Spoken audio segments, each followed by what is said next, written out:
By the time a man reaches 50 years of age, he has a 75% chance of having an enlarged prostate and a 33% chance of having prostate cancer. As he continues to age, these numbers continue to worsen. It's an accepted medical fact that if a man lives long enough, some kind of prostate problem is virtually guaranteed. Prostate problems are not, however, inevitable. There are 6 main causes of prostate problems. These are hormonal imbalances, cancer, zinc deficiency, cadmium toxicity, calcification, and infection.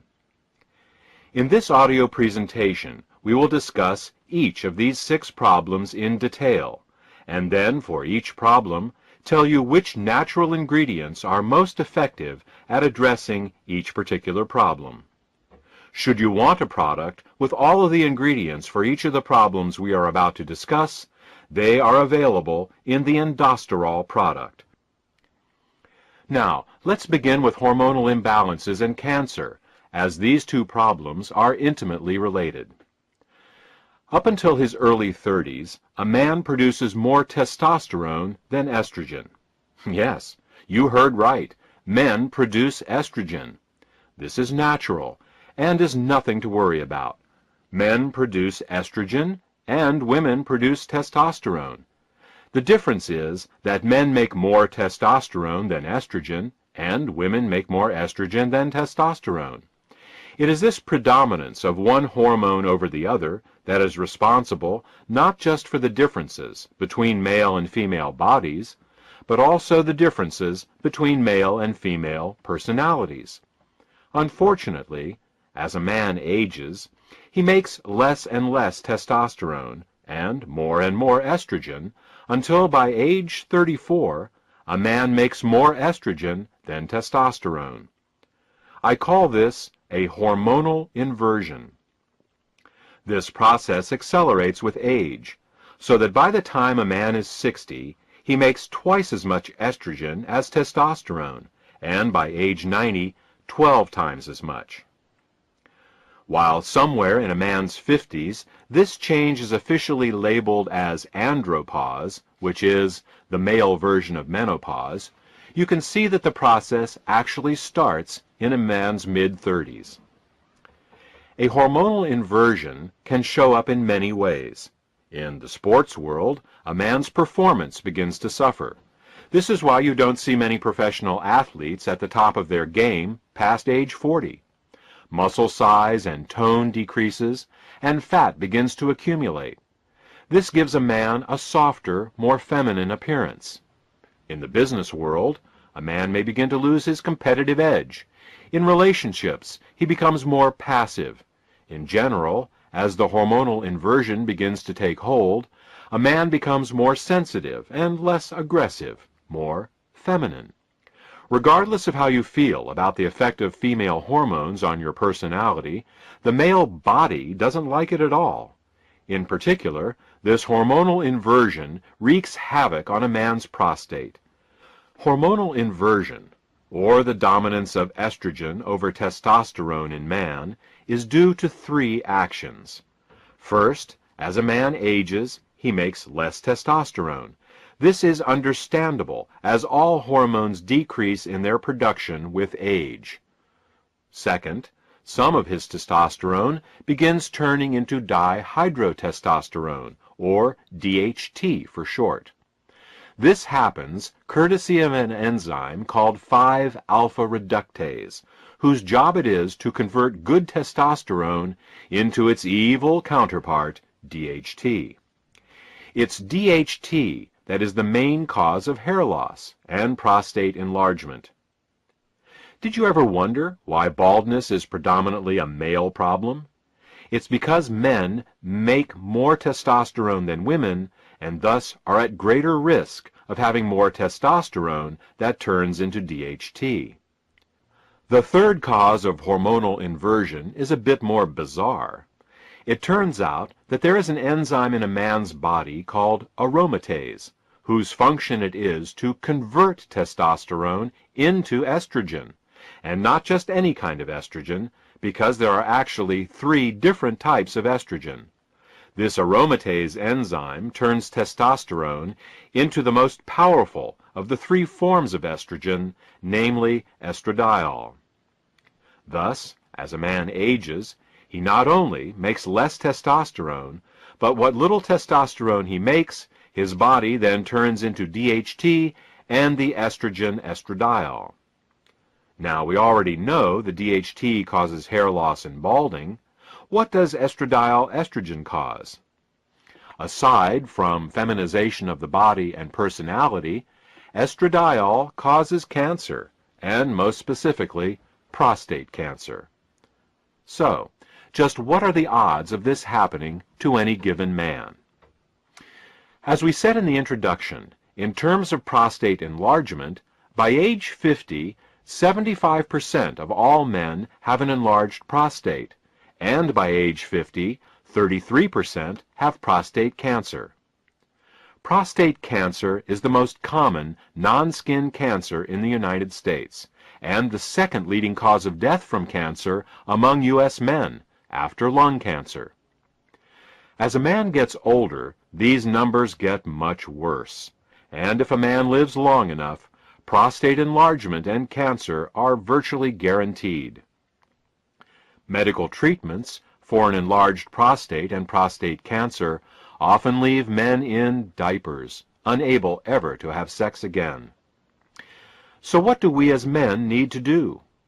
We need to increase testosterone production, block the enzymes 5-alpha reductase and aromatase, and find some way of dealing with a prostate that has already become cancerous and enlarged.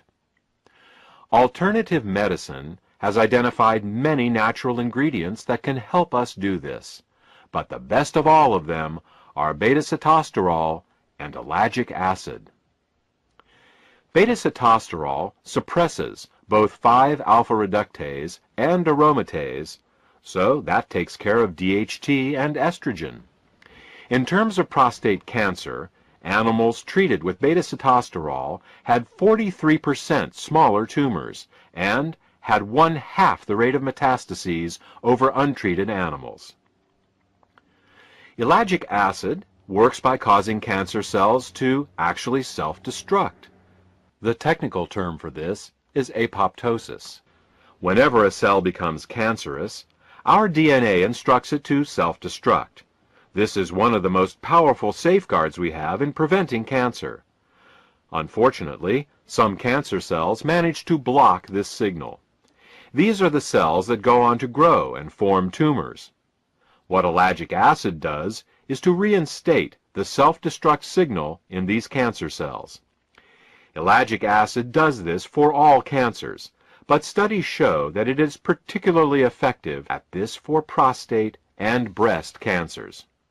So, what should we do? Go out and buy some beta-sitosterol and... Well, first, you need a concentrated source of beta-sitosterol, and even the saw palmetto berry, the plant recognized as one of the best sources of beta-sitosterol, contains only 333 parts per million of beta-sitosterol. To get 1 gram of beta-sitosterol from saw palmetto, you would need to have over 6.5 pounds of saw palmetto berries. Furthermore, beta-sitosterol is very poorly absorbed orally. Less than 5% of what you take by mouth makes its way into the bloodstream, and then even less gets to the prostate itself. Thus, to absorb 1 gram of beta-sitosterol a day from saw palmetto berries, you would actually need to eat over 132 pounds of the berries a day. Ellagic acid is found in raspberries and pomegranates, but again, we have the same problem with absorption and concentration. Unless you have the digestive capacity of a 500-pound mountain gorilla, and you spent all day stuffing yourself with saw palmetto berries and raspberries, you would need to get a more concentrated source of beta-sitosterol and ellagic acid. So, the first 2 ingredients we chose to put in endosterol were concentrated forms of beta-sitosterol and ellagic acid. Okay, that takes care of the first 2 problems, hormonal inversions, and cancer. Let's move on to problem number 3. The third cause of prostate problems is zinc deficiency. A zinc deficiency not only causes the prostate to operate less effectively, it can also cause it to enlarge. Different organs in the body have different requirements for elements, and for the prostate, zinc is required. It may sound strange that some organs need more of one element than another, but you already know of the most common example. It's called goiter. While the younger generation may not be as familiar with this, the older generation will be. Goiter is an enlargement of the thyroid gland in the neck due to insufficient iodine in the diet. Iodine is a heavy element, and rain typically washes it out of mountainous soil into the rivers and eventually into the sea. People living near the oceans who eat fish get all the iodine they need, but people who live in the mountains often become iodine deficient and can develop goiter. Of course, this isn't seen much anymore in developed countries where iodine is added to table salt, but it demonstrates the point. Individual organs, or glands, have specific mineral requirements, and when they don't get what they need, they malfunction and can enlarge. Thus, prostate enlargement can be considered prostate goiter. Unfortunately, zinc is not added to table salt like iodine is. This, added to the fact that zinc becomes more difficult to absorb with age, leads to the widespread zinc deficiencies we see today. Keeping in mind that we not only need to supplement with zinc, but deliver it to the body in a highly absorbable form, the third ingredient in endosterol is pumpkin extract, which is high in bioavailable zinc. The fourth cause of prostate problems is cadmium toxicity. Cadmium toxicity is actually related to zinc deficiency in the sense that low zinc levels can cause cadmium toxicity. Cadmium is a toxic heavy metal, commonly found in soft drinks, seafood, cigarette smoke, plastics, water softeners, and other places. Cadmium can cause chronic fatigue, hair loss, high blood pressure, arthritis, impotence, and of course, prostate problems. Cadmium owes its unique ability to damage the prostate to its similarity to the element zinc. Now, all beneficial elements have their toxic analogs, poisonous elements that the body mistakes for the beneficial ones.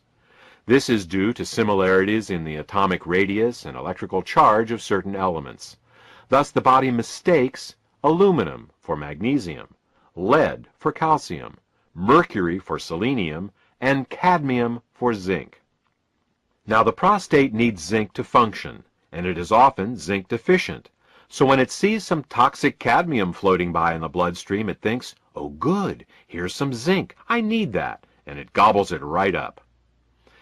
In this manner, over time, cadmium accumulates and begins causing problems. If a man were to take supplemental zinc his whole life, it would offer some protection against cadmium absorption, but even so, some cadmium is bound to make it to the prostate.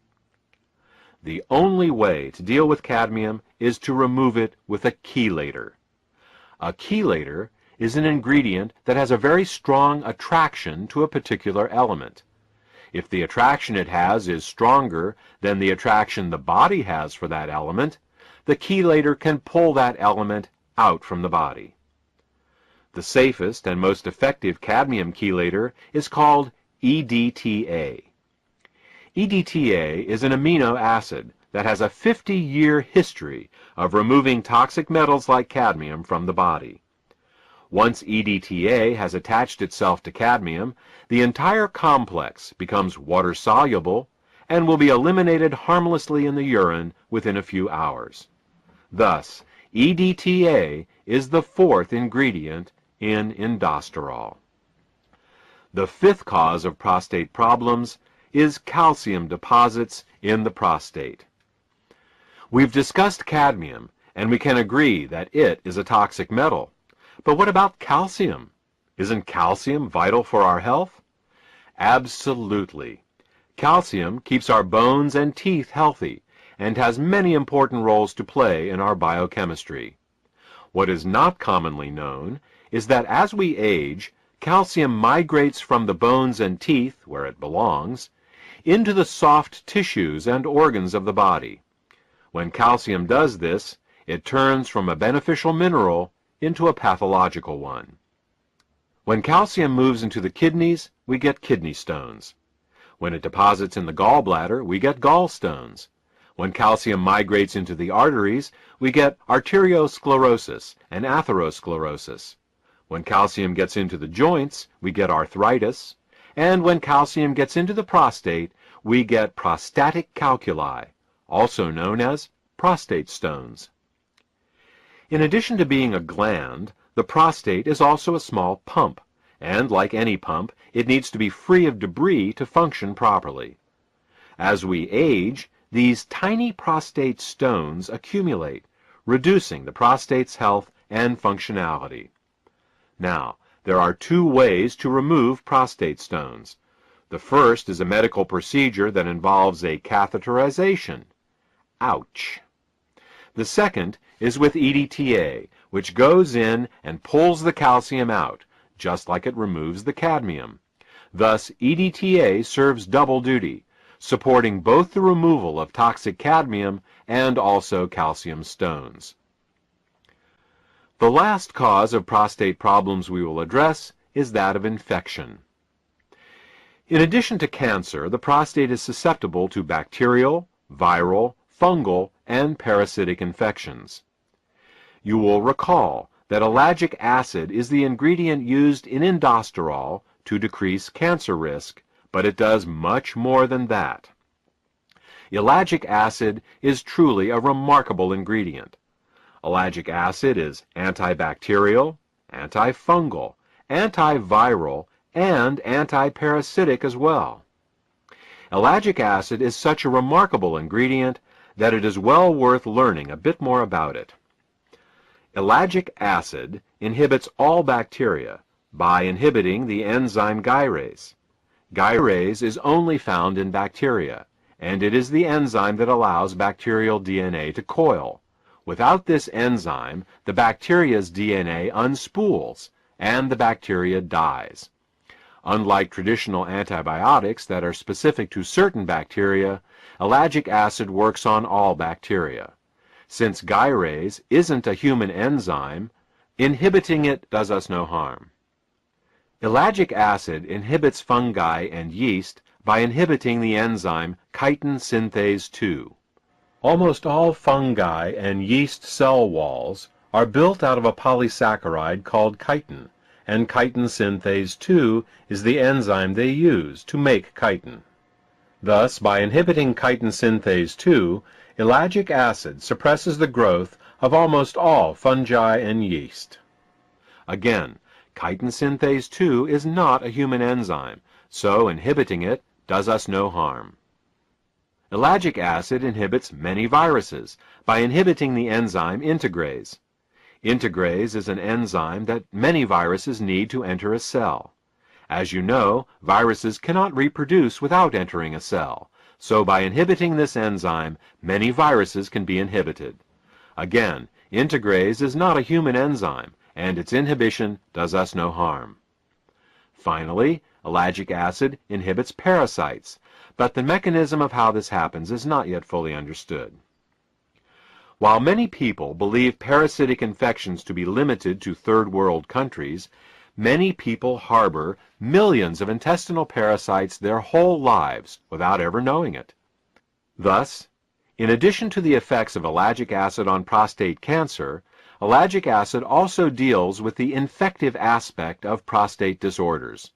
Ellagic acid is also an ingredient in endosterol. We have now discussed the 6 main causes of prostate problems: hormonal imbalances, cancer, zinc deficiency, cadmium toxicity, calcification, and infection.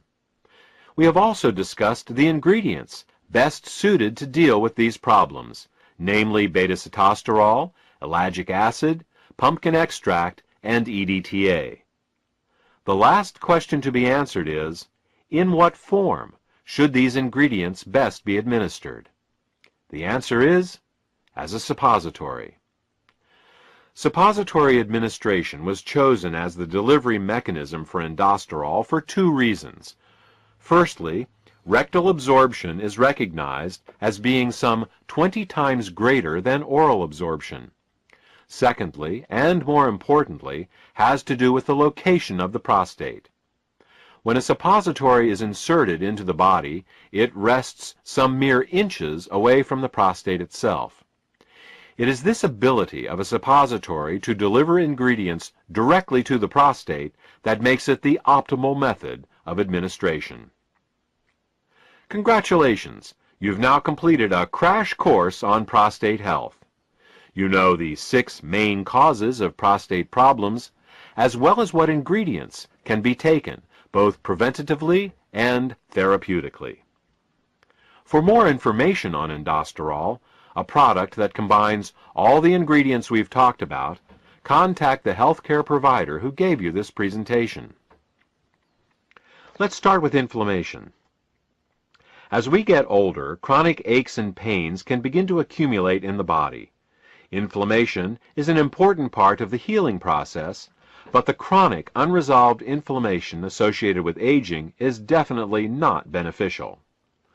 Chronic inflammation has also been associated with disease conditions, ranging from Alzheimer's and MS to heart disease and strokes. Clearly, inflammation is a problem that needs a solution. Unfortunately, many of the anti-inflammatory drugs used in the past have had disastrous side effects that have only shown up years later after their initial introduction. This is because pharmaceutical drugs work by overriding the body's natural biochemical pathways. All the pathways in the body are interconnected, and by manipulating one, you always inadvertently apply pressure to others. You can do this in the short run, but over time, it can cause problems. Current examples of this include the terrible side effects found with Vioxx and Celebrex, including increased risk of heart attacks, strokes, and blood clots. The only way we can be sure of avoiding unforeseen side effects is to work with nature, not against it. In nature, the inflammation pathway is controlled through the fats and oils in our diet. Certain oils and fats increase inflammation, and others decrease it. Luckily, nature has supplied us with the saw palmetto plant. Saw palmetto oil works by inhibiting the same lipoxygenase and cyclooxygenase inflammation pathways that the pharmaceutical drugs do, but it does so in a manner that nature intended and is familiar with, that is, through dietary oils. Let's move on to circulation problems. In dealing with circulatory problems, there are two main issues to address, and they are blood viscosity and plaque. Blood viscosity refers to how thick the blood is, how prone it is to forming clots. We need our blood to clot to prevent us from bleeding to death from injuries. But when the blood becomes too thick, clots begin to form inside the body in the arteries and in the veins. These clots can decrease the flow of blood, leading to fatigue if they are small, and strokes and heart attacks if they are large. Fortunately, saw palmetto in general, and beta-sitosterol in particular, both inhibit platelet aggregation, which is what causes the blood to clot. Let's look at the second issue raised, that of plaque. Plaque are the blockages that grow inside the arteries, obstructing blood flow.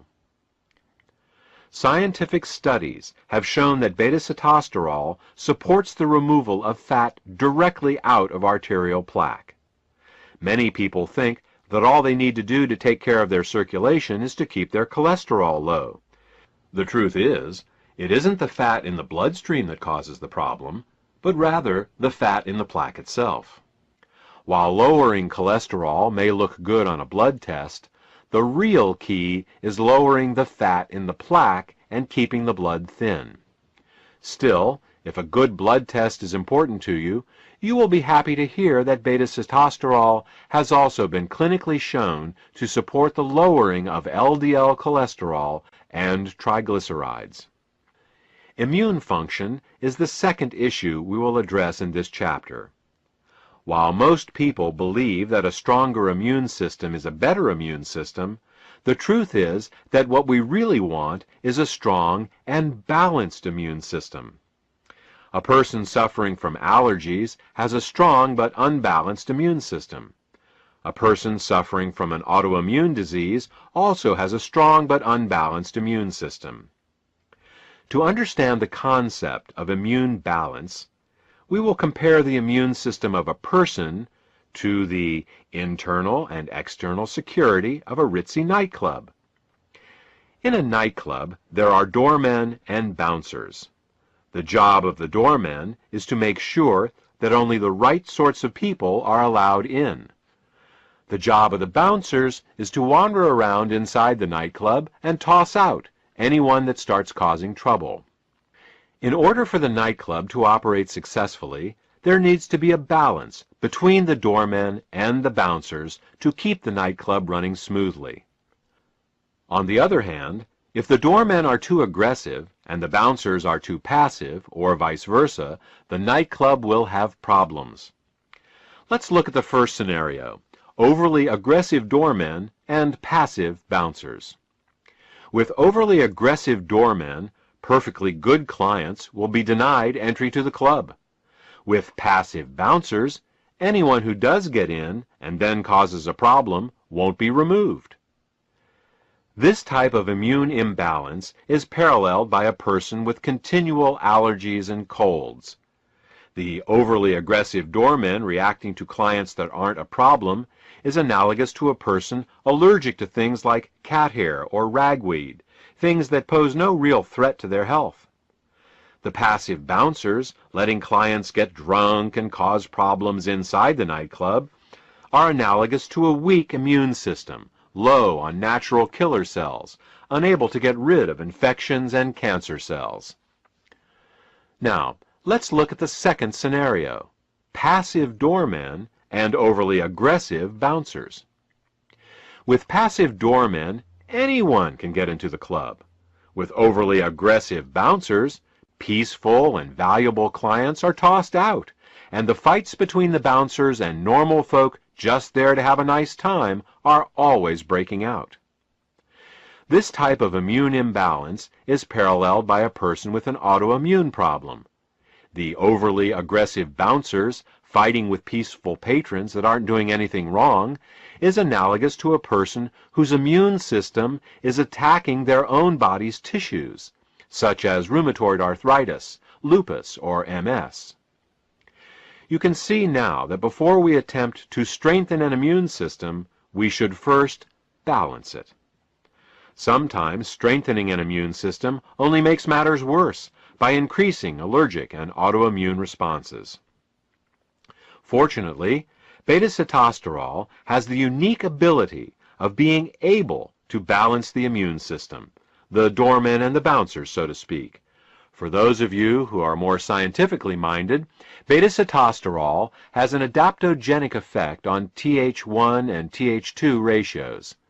It is this ability of beta-sitosterol to balance the immune system that gives it the seemingly magical ability to support such a wide range of immune disorders. The last issue we will address is that of female health. Based on everything we have discussed in the first part of this presentation regarding the prostate, it may come as a surprise to learn that the ingredients in endosterol are also beneficial for supporting female health. In fact, saw palmetto has a long history of use for both men and women. It has been used as a reproductive tonic for women, increasing libido, fertility, and increasing milk flow in nursing mothers. It has also been prescribed to relieve painful periods, to regulate the menstrual cycle, and for pelvic inflammatory conditions, including salpingitis and ovarian pain.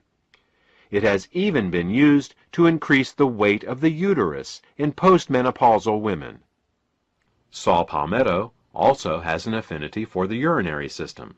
and has been taken to relieve urinary infections and fluid retention. This brings us to the end of this presentation. We started talking about a product for the prostate, continued with circulation, inflammation, and immune disorders, and ended discussing women's health. That's one of the nice things about working with natural ingredients. Instead of getting unexpected side effects, you get unexpected side benefits. You start working on helping one problem, and you end up helping lots of problems that you didn't even know were related.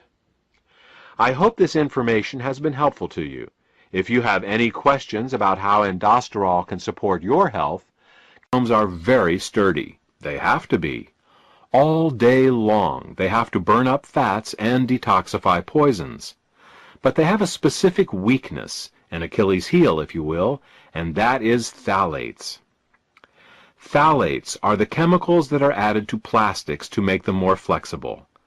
Phthalates give us products like styrofoam cups, Ziploc bags, Tupperware containers, plastic-wrapped foods, plastic-lined milk and juice cartons, and, of course, plastic water bottles.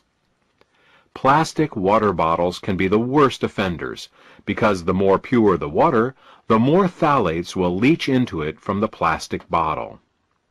It's a cruel irony that health-conscious people who drink bottled water are actually taking in more toxins from their plastic water bottles than they would get from drinking unfiltered city tap water. Even little babies get soft plastic teething toys, plastic pacifiers, and plastic formula bottles containing phthalates. Phthalates are also found in clothing, toys, cosmetics, perfumes, nail polishes, hairsprays, skin creams, mosquito repellents, toothbrushes, car interiors, hoses, paints, vinyl, sealants, adhesives, and the list goes on. Look around you. Phthalates are everywhere. Now, if these phthalates were to stay in their host products, life would be fine, but they don't. You see, phthalates aren't chemically bound to the materials they are added to. They leak into our water, into juice, into milk, and into the foods they are supposedly protecting. They leak out of the clothes we wear and pass into our bodies through our skin. They off-gas from our floors, walls, cars, and furniture, and migrate into our lungs. Once in our bodies, phthalates wreak havoc with our endocrine system, cause birth defects and cancer, damage our mitochondria and liposomes, and, most relevant to this presentation, phthalates poison our peroxisomes. The first signs of phthalate toxicity showed up in the Korean and Vietnam Wars, where injured soldiers would occasionally go into shock and die within minutes of being given blood from plastic IV bottles. Before that time, blood was stored in glass bottles, but in 1948, with the invention of plastic blood storage bags, the military abandoned the storage of blood in glass bottles since they were too easily broken in a wartime environment. Unfortunately, the phthalates leaked from the plastic bags into the stored blood and then were poured directly into those poor soldiers' bodies. Many good men died not from their wounds, but from phthalate toxicity. Medical researchers, who noticed that a greater number of men died of shock in these modern wars, attributed that fact to the hotter climates, but phthalates were the more likely culprit. Now, peroxisomes can take a lot of damage. In fact, they are specifically built to be able to break down toxic chemicals, but they can't handle phthalates. And these are the very toxins to which we are most frequently exposed. In fact, phthalates are the #1 toxin in the body. An amazing 3 milligrams of them may be absorbed in a single day. Put another way, you will eat, drink, or inhale over 18 teaspoons of phthalates in your lifetime. Many health-conscious people now eat organic foods to minimize their pesticide exposure, which, of course, is an excellent idea. But what they are unaware of is that phthalates are even more toxic than many pesticides, and that in an average day we absorb many more phthalates than we do pesticides. So, to keep the peroxisomes healthy, the first thing you have to do is to get the plastic out. You can do this by minimizing your exposure to plastics. Unfortunately, avoiding all plastics is virtually impossible in the modern world, which brings us to the second thing we need to do. We need to actively remove the phthalates from our bodies. This can be accomplished in two ways. The first method is to take regular saunas. A certain amount of phthalates can be removed with a good old-fashioned sweat, and this is something each of us should be sure to do at least once a month. Unfortunately, this can only get rid of the phthalates that are in the skin and fat. To get the phthalates out of the deeper internal organs, we need to employ another technique. To get the deep-seated phthalates out of the body, we need to use our innate glutathione detoxification system. Glutathione is the body's main detoxifier, and, fortunately, it can remove phthalates. Outside of detoxifying poisons, the main function of the peroxisomes is to burn fat. So, when our cells sense that fat and oil consumption has increased, they produce more peroxisomes to help metabolize them. Likewise, if they sense that less fats and oils are being consumed, they decrease in number. One of the main ways that our cells determine how much fat and oil we are consuming is to monitor the level of sitosterols in our body.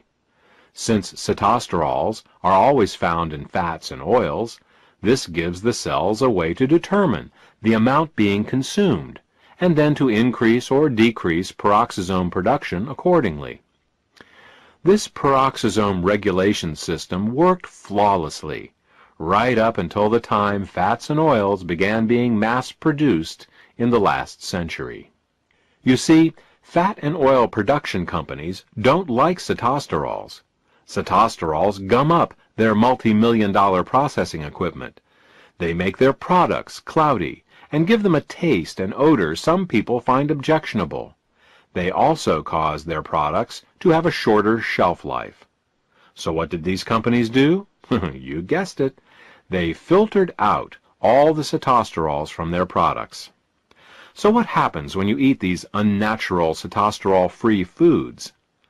The cells are misled into thinking that the fat and oil consumption is much lower than it actually is.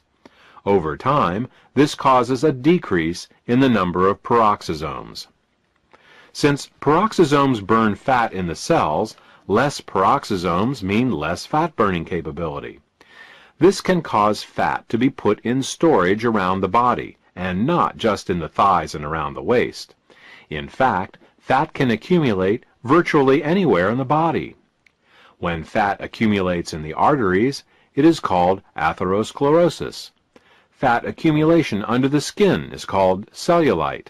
Fat can and does accumulate in every organ, including the heart, brain, lungs, nerves, liver, bone marrow, and the spleen, to name but a few. So, what can we do? First, stop eating refined fats and oils. In this manner, your cells won't be blindsided by fats and oils they can't sense.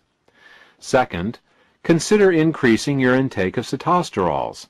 This way, you can stimulate the production of more peroxisomes and start the process of burning all that accumulated fat out of your body. According to the Centers for Disease Control, 57% of Americans are overweight, and nearly 1/4 of our population is clinically obese. Detoxification, diet, exercise, and peroxisomes. A complete weight loss program must take all 4 of these subjects into consideration. So, let's recap. Every cell has peroxisomes in them, whose job it is to burn fat and detoxify poisons. Peroxisomes are under continual attack by the most common of all poisons in the human environment, phthalates. Peroxisomes are also artificially decreased in number due to sitosterols being processed out of our foods. The decreased number of peroxisomes in our cells can lead to fat deposition in all the organs of our bodies, as well as an accumulation of many chemical toxins that the peroxisomes would otherwise neutralize. The solution is fourfold. 1. To avoid phthalates whenever possible. 2. To break into a good sweat at least once a month to sweat out some of the phthalates. 3. To support our glutathione detoxification systems so we can detoxify those phthalates we can't sweat out. And 4. To increase our sitosterol intake so